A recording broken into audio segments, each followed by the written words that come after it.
ஒரு நாள் காட்டுல இருக்கிற எல்லா விலங்குகளும் கஷ்டப்பட்டு தேடி தின்னுட்டு இருந்தாங்க.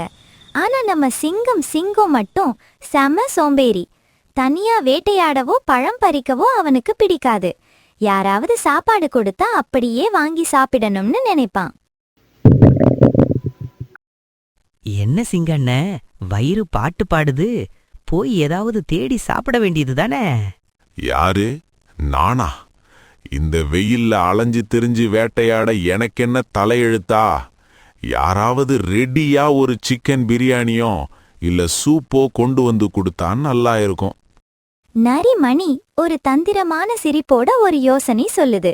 அண்ணே, அப்போ உங்களுக்கு மாயக்காளான் சூப்பு தான் சரிப்பட்டு வரும். அந்த நீல நிற அருவிக்கு பக்கத்துல ஒரு விசித்திரமான காளான் இருக்கு. அதை எடுத்துட்டு வந்து இந்த சட்டியில போட்டு தண்ணி ஊத்துனா போதும், உலகத்திலேயே ருசியான சூப்பு தானா தயாராயிடும். ஆனா ஒரு கண்டிஷன், நீங்களே தான் போய் பறிக்கணும். என்னது? தானா சூப் தயாராகுமா? அப்போ ஒரு வாட்டி கஷ்டப்பட்டு பறிச்சுட்டா வாழ்நாள் முழுக்க ஜாலியா உட்காந்து சாப்பிடலாம் போலயே. இதோ கிளம்பிட்டேன்.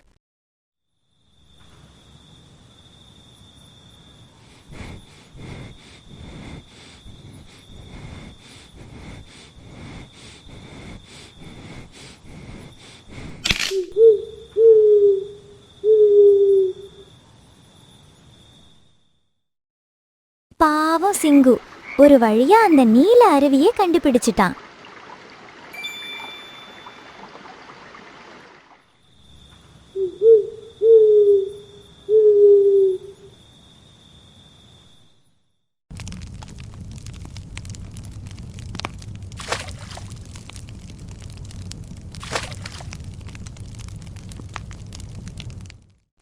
மணி, எங்கடா அந்த சூப்பு?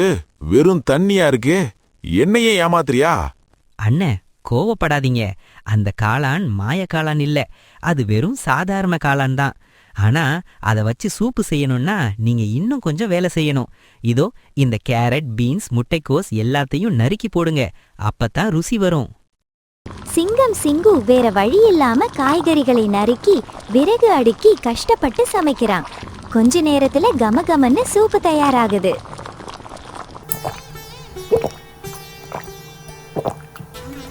ஆஹா, என்ன ஒரு ருசி! மணி, இது அந்த மாய காளான் கொடுத்த ருசியா? இல்லண்ணே, இவ்வளவு நேரம் நீங்க கஷ்டப்பட்டு அருவிக்கு நடந்தீங்கல்ல, அப்புறம் விறகு வெட்டி சமைச்சிங்கல்ல, அந்த உழைப்பு தான் இந்த சூப்புக்கு இவ்வளவு ருசியை கொடுத்திருக்கு. சோம்பேறியா உட்கார்ந்து சாப்பிட்டா அமிர்தம் கூட சப்புன்னு தான் இருக்கும்.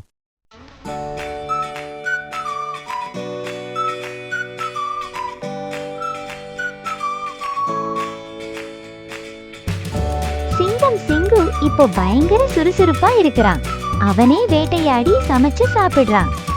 இந்த மாதிரி அதிரடி கதைகளுக்கு நம்ம சேனலை சப்ஸ்கிரைப் பண்ணிடுங்க.